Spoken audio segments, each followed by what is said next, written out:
Hello class. आज हम लोग स्टार्ट करते हैं सेंटर ऑफ ग्रेविटी पे न्यूमेरिकल जो 3 डायमेंशनल है। ठीक है। अब अभी तक हम लोग क्या पढ़ रहे थे, 1 डायमेंशनल सारे कॉन्सेप्ट सेंटर ऑफ ग्रेविटी और सेंट्रॉइड के पढ़ चुके थे। ठीक है। उसके बाद हमने क्या पढ़ा, 1 डायमेंशनल बॉडी के लिए जैसे वायर हो गया या थिन रॉड हो गया, ऐसे बॉडी के लिए हम लोग पढ़े कि उसका सेंट्रॉइड कहाँ पे होगा या किस तरीके से उसको निकाले। ठीक है। फिर उसके बाद नेक्स्ट हम लोगों ने सॉल्व किया 2 डायमेंशनल प्रॉब्लम्स को, जिसमें क्या होता है कि बॉडी जो है वो 2D शेप में है। उसकी थिकनेस के बारे में हम लोग बात नहीं करते हैं, उसके बस कि वो बॉडी जो है वो 2 डायमेंशनल शेप में है, उसका जो लेंथ और विड्थ है वो उसके थिकनेस से काफ़ी ज़्यादा है। लेकिन अब हम बात कर रहे हैं 3 डायमेंशनल बॉडी के लिए। तो 3 डायमेंशनल बॉडी के लिए किस तरीके से न्यूमेरिकल आता है या कैसे सॉल्व करते हैं उसको, इसमें एक एक न्यूमेरिकल देख के सॉल्व करना। ठीक है। तो स्टार्ट करते हैं। न्यूमेरिकल है, अच्छा कहाँ तक दिख रहा है, यहाँ तक दिख रहा है।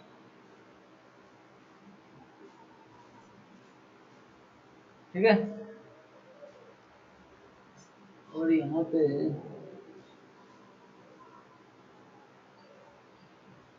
ठीक है, न्यूमेरिकल है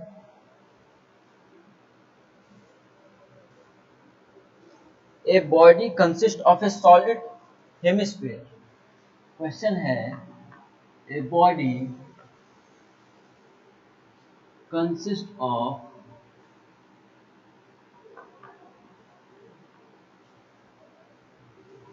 ए सॉलिड हेमिस्फीयर। ठीक है। Of radius 4 centimetre, of radius 4 centimetre and a right circular cone.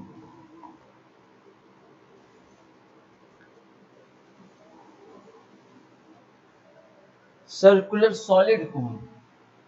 ठीक है।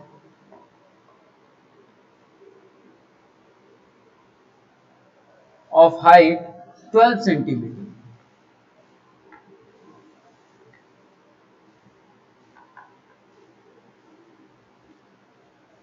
The hemisphere and cone has a common base.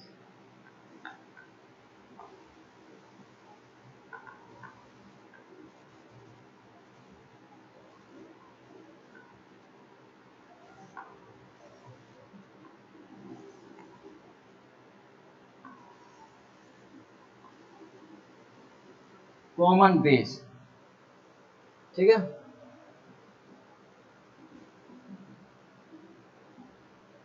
And are made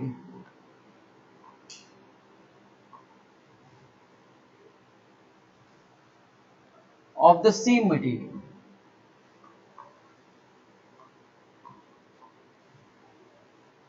same material.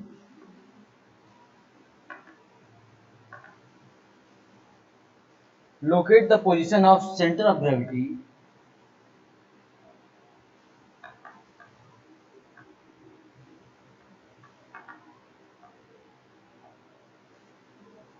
position of center of gravity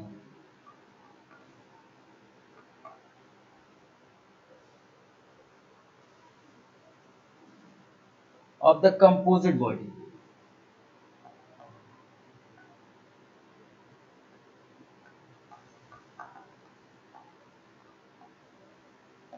ठीक है। तो ये question है। ठीक है। क्वेश्चन में दिया क्या गया है कि एक हेमिस्फीयर है। ठीक है। एक हेमिस्फीयर है। ठीक है, जिसका रेडियस 4 सेंटीमीटर है। एक सॉलिड हेमिस्फीयर है जिसका रेडियस जो है वो 4 सेंटीमीटर है। ठीक है। और उसके बेस पे, जो बेस है उस पे एक सर्कुलर सॉलिड कोन रखा गया है। ठीक है। जिसका हाइट जो है वो 12 सेंटीमीटर है। ठीक है। हेमिस्फीयर का हेमिस्फीयर का और कोन का जो है बेस है वो कॉमन बेस है।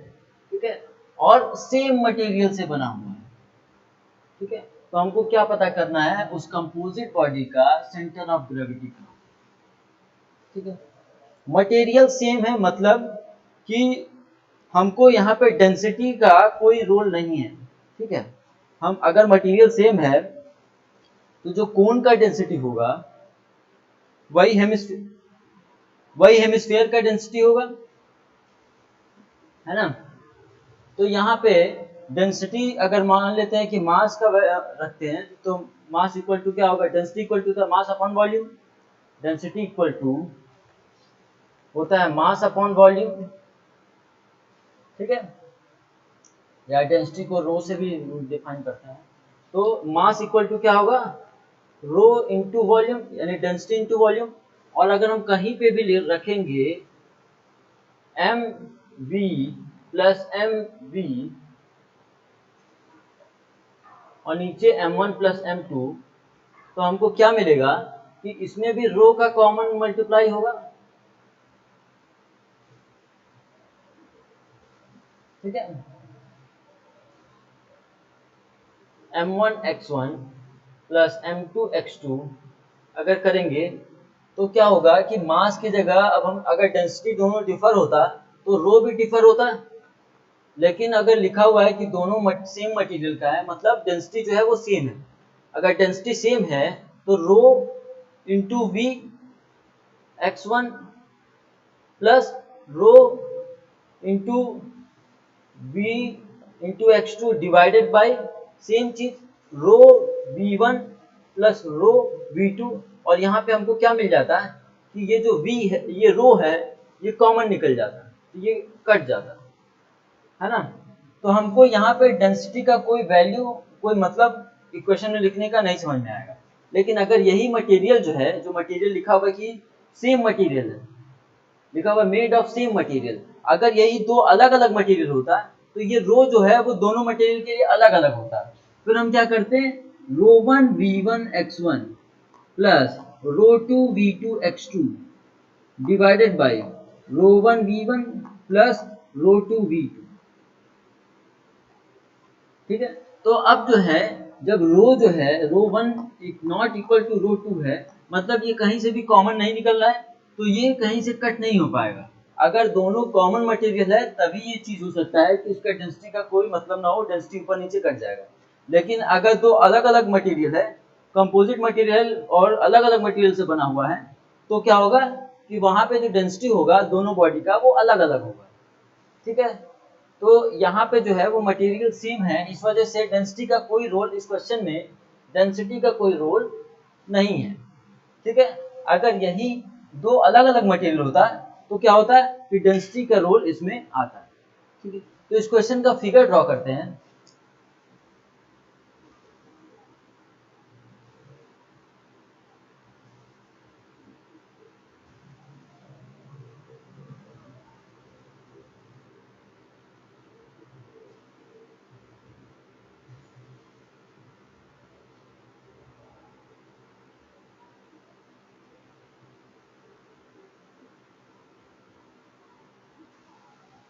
ठीक है, तो क्वेश्चन क्या था कि एक सर्कुलर बेस है, सॉलिड हेमिस्फीयर है जिसका रेडियस 4 सेंटीमीटर है।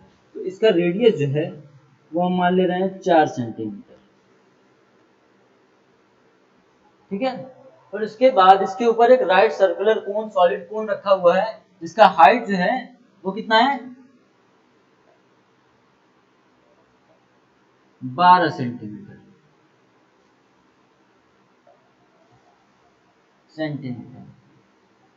ठीक है, कॉमन बेस है दोनों का, कोन का और हेमिस्फीयर का, दोनों का कॉमन बेस है।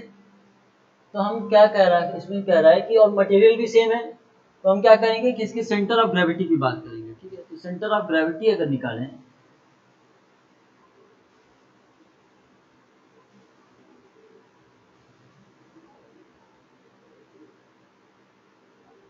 सेंटर ऑफ ग्रेविटी निकालें, इसको ए मान लेते हैं, ठीक है, इसको बी मान लेते हैं और इसको सी मान लेते हैं। ठीक है, और इस पॉइंट को ओ मान लेते हैं, मान, ठीक है। अब हमको क्या पता करना है, हम ए को ही ओरिजिन मतलब एक्सिस मान लेते हैं, ये एक्सिस है, ठीक है, और ओ ए को ही ओरिजिन मान ले रहे हैं, ठीक है, ए को ही ओरिजिन मान ले रहे हैं। जब ओरिजिन मान लेंगे तो उसके बाद क्या होगा कि हमको दो पार्ट मिलेगा, एक ये वाला पार्ट और एक दूसरा पार्ट, ठीक है। दो अलग अलग बॉडी का हम क्या करेंगे, वॉल्यूम इनटू उसका centre of gravity plus volume, उसके बाद दूसरे वाले पार्ट का centre of gravity divided by volume 1 upon volume 1 plus volume 2, ठीक है। तो हम क्या कर रहे हैं कि इस ए पॉइंट को ओरिजिन मान लें। अच्छा एक चीज और, ये ओ एक्स कर देते हैं या ओ ए वाई कर देते हैं, ठीक है। ये जो ए वाई है ये एक्सिस है, ये बॉडी जो है वो इस एक्सिस के अबाउट सिमेट्री है ना। तो जब सिमेट्री है इसका मतलब इसका जो सेंटर ऑफ ग्रेविटी होगा उसका एक्स कोऑर्डिनेट जो होगा, एक्स बार जो होगा वो 0 होगा, मतलब कि जो इसका जो सेंटर ऑफ ग्रेविटी होगा वो इसी लाइन पे कहीं लाई करेगा।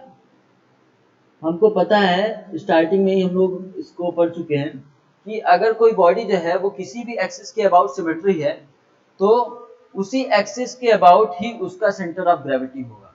मतलब ये बॉडी है, इसके एक्सिस के अबाउट, ये ए एक्स ए वाई के अबाउट एंड ये बॉडी सिमेट्रिकल है, तो जो सेंटर ऑफ ग्रेविटी होगा वो इसी लाइन के अबाउट कहीं ना कहीं होगा। अब हमको पता करना है कि वो ए से कितने डिस्टेंस पे होगा, ठीक है। ये ए वाई लाइन पे ही होगा, लेकिन हमको पता करना है ये ए से कितने डिस्टेंस पे होगा, ठीक है।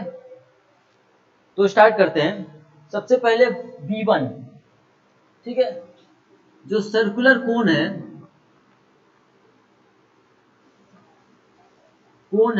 उसको हम B1 बोल रहे हैं, उसके वॉल्यूम को, वॉल्यूम ऑफ सर्कुलर कोन को हम V1 बोल रहे हैं, ठीक है। उसका वॉल्यूम कैसे निकालते हैं, 1/3 पाई आर स्क्वायर एच, ठीक है।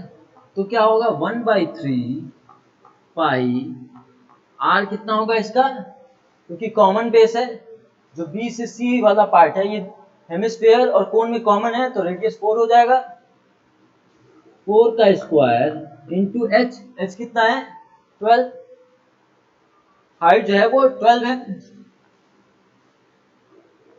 इसको सॉल्व करें तो हमको क्या मिलेगा, 1 डिवाइडेड बाई पाई इंटू 4 का स्क्वायर इंटू 12 डिवाइडेड बाई 3, ठीक है। तो ये हो जाएगा 201.06 सेंटीमीटर क्यूब, ठीक है। अब कोण का एक्स बार तो हमको पता है, एक्स बार x1 जो होगा वो 0 ही होगा, उसी लाइन के अबाउट कहीं ना कहीं जाएगा। y1 जो होगा वो कैसे निकालेंगे, हमको पता है कि किसी भी कोण का राइट सर्कुलर कोण का जो सेंटर ऑफ ग्रेविटी होता है वो बेस से h/4 डिस्टेंस पे होता है, ठीक है। किसी भी सर्कुलर कोण का ठीक है, जो सेंटर ऑफ ग्रेविटी होता है अगर ये h है, ठीक है, तो जो इसके बेस से जो भी इसका सेंटर ऑफ ग्रेविटी होगा उसका जो डिस्टेंस होगा वो h/4 होगा, ठीक है।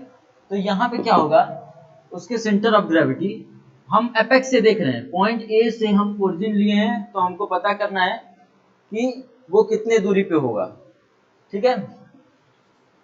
तो x बार निकालेंगे, x1 निकालेंगे, तो कैसे निकालेंगे, x1 इक्वल टू,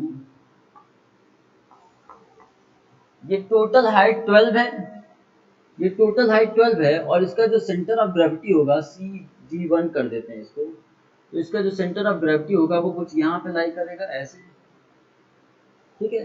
तो वो कितने डिस्टेंस पे होगा, बेस से h/4 डिस्टेंस पे होगा, तो हम क्या लिख सकते हैं, 12 माइनस h/4, ये ऊपर से ये डिस्टेंस होगा,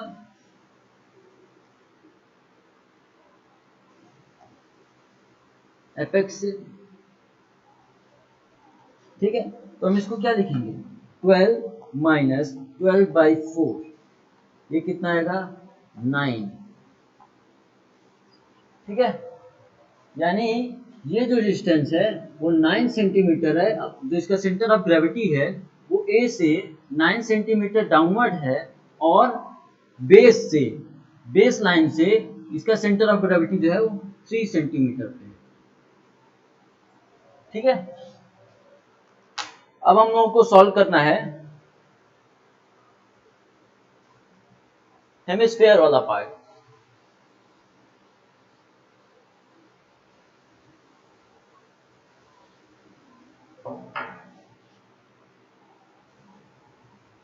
अब हम लोग को सॉल्व करना है वॉल्यूम ऑफ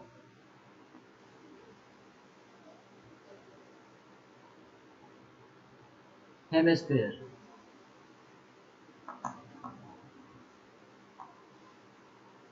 ठीक है, इसको V2 बोल रहे हैं, ठीक है।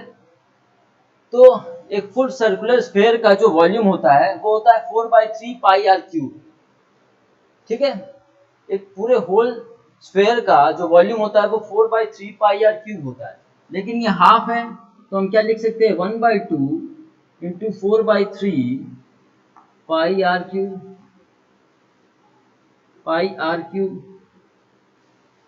है ना।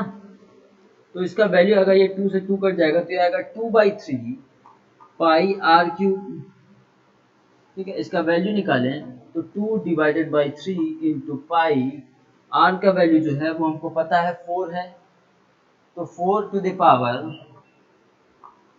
3, इसका वैल्यू निकालें तो क्या आएगा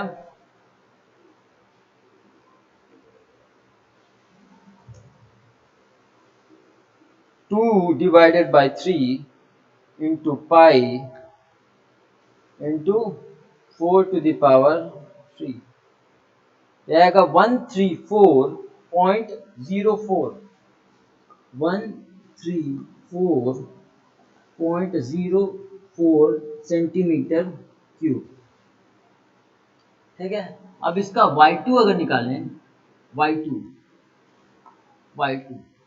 तो एपेक्स से इसका y2 जो सेंटर ऑफ ग्रेविटी है वो कहीं यहाँ पे लाई करेगा, ठीक है। तो हमको क्या कौन सा डिस्टेंस चाहिए, यहां से लेके ये पूरा डिस्टेंस चाहिए, है ना। दिख रहा है सबको, ये दिख रहा है, ठीक है। तो हमको क्या चाहिए कि पूरा डिस्टेंस चाहिए एपेक्स ए से, ठीक है। इसका सेंटर ऑफ ग्रेविटी इसको हम बोल देते हैं CG2, ठीक है। CG2 का डिस्टेंस चाहिए, तो हमको क्या 12 प्लस इसका ये वाला पार्ट जोड़ना पड़ेगा, ये 12 हाइट कोन का, और प्लस नीचे जो हेमिस्फीयर का के बेस से जो उसका सेंटर ऑफ ग्रेविटी है वो जोड़ना पड़ेगा, ठीक है। तो जो हेमिस्फीयर का हम लोग निकालते हैं तो हमको पता है कि हेमिस्फीयर का जो सेंटर ऑफ ग्रेविटी होता है वो बेस से 3/8 पे होता है। तो हम क्या लिख सकते हैं, height of cone h plus 3r/8, इसका वैल्यू आएगा 12 प्लस 3/8 इंटू 4, और ये आएगा 12 प्लस 4 टू 1.5, ये आएगा 13.5, है ना। सॉल्व करके एक बार देखते हैं, 3/8 इंटू 4 प्लस 12, ठीक है। तो ये हमको पता चल गया y2, ठीक है। अब हमको क्या, ये जो लिखा गया है हेमिस्फीयर का जो सेंट्रॉइड होता है वो बेस से उसका जो सेंटर ऑफ ग्रेविटी होता है बेस से होता है वो 3/8 डिस्टेंस पे, बेस से इसके बेस से 3/8 इंटू r, इतने डिस्टेंस पे इसका सेंटर ऑफ ग्रेविटी होता है, ठीक है। अब हमको क्या करना है कि हमको इन दोनों को ऐड करके दोनों का सेंटर ऑफ ग्रेविटी जो है वो ऐड करके इसका आंसर निकालना है। ठीक है, तो इसको नोट कर लो पहले, उसके बाद इसके आगे सॉल्व करते हैं।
ठीक है, तो हमको क्या क्या मिल गया, हम लोग यहाँ लिख लेते हैं इसको। V1 हमको मिल गया कितना, 201.06 सेंटीमीटर क्यूब, और Y1 हमको मिल गया क्या, 9 सेंटीमीटर। ठीक है, तो उसके बाद वॉल्यूम ऑफ हेमिस्फीयर V2 कितना मिला, वो है 134.04 सेंटीमीटर क्यूब, और Y2 हमको क्या मिला, 3 अपॉन सॉरी Y2 मिला हमको 13.5 सेंटीमीटर। ठीक है, अब हमको क्या करना है,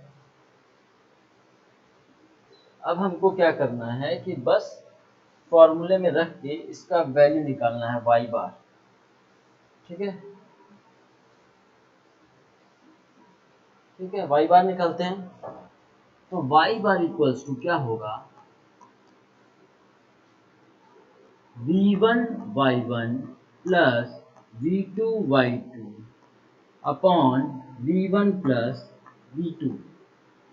ठीक है, तो इसको अगर हम वैल्यू रखें तो हमको पता है कि v1 का वैल्यू क्या है, 201.06 इंटू y1 का वैल्यू क्या है, 9 प्लस v2 की वैल्यू क्या है, 134.04 इंटू y2 की वैल्यू क्या है, 13.5 डिवाइडेड बाई वॉल्यूम 1 v1 का वैल्यू क्या है, 201.06 प्लस v2 का वैल्यू क्या है, 134.04। इसको सॉल्व करेंगे तो हमको y बार का वैल्यू मिल जाएगा। ठीक है, सॉल्व करो इसको, आंसर बताओ, फिर हम सॉल्व करते हैं। ठीक है, सॉल्व करो इसको।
तो सॉल्व करते हैं इसको, तो क्या मिलेगा,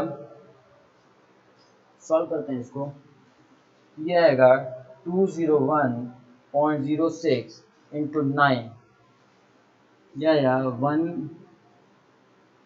1809.54 प्लस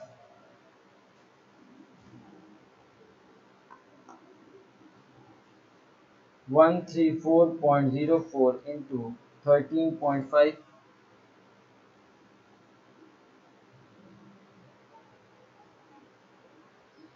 201.06 इंटू 9, 1809.94, ठीक है।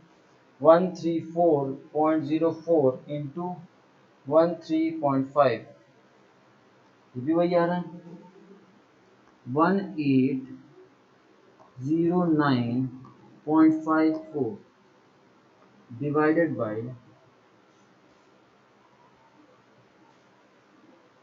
201.06 प्लस 134.04, ये वैल्यू आ रहा है 335.1, और इसको सॉल्व करेंगे तो हमको y बार का वैल्यू मिल जाएगा, तो है 10809.54 इंटू 2 डिवाइडेड बाई 335.1, ये वैल्यू आ रहा है 10.8 सेंटीमीटर,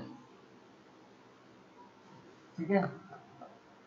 मतलब कि जो इसका सेंटर ऑफ ग्रेविटी होगा वो एपेक्स से कितने डिस्टेंस पे होगा, 10.8,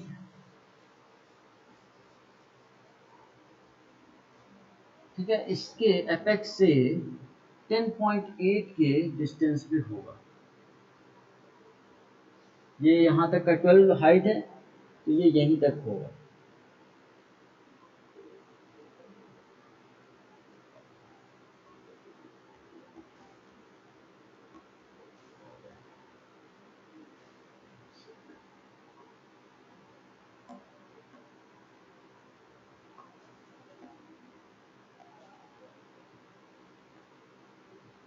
ठीक है, तो इस तरीके से हमको पता चल गया कि इसका सेंटर ऑफ ग्रेविटी जो है वो कहाँ पे है, ठीक है। ऐसे ही कुछ क्वेश्चन को और हम लोग प्रैक्टिस करेंगे, ठीक है। उसके बाद ये लास्ट है, इसके बाद ये यूनिट 2 जो है वो खत्म होने वाला है, ठीक है। कुछ क्वेश्चन इस पे और करेंगे, कुछ इंटीग्रेशन वाले टाइप्स के क्वेश्चन करेंगे, उसके बाद हमको ये यूनिट जो है वो एंड हो जाएगा। फिर हम लोग स्टार्ट करेंगे थर्ड यूनिट एसएफटी बीएमटी, ठीक है। तो बस आज के लिए इतना ही, नेक्स्ट क्लास में इसी सेंटर ऑफ ग्रेविटी पे एक आध न्यूमेरिकल और कराएंगे, कुछ इंटीग्रेशन वाले पार्ट्स को लेके, ठीक है। फिर उसके बाद इस यूनिट को एंड कर, ठीक है। तो अभी इस क्लास में इतना ही, थैंक यू।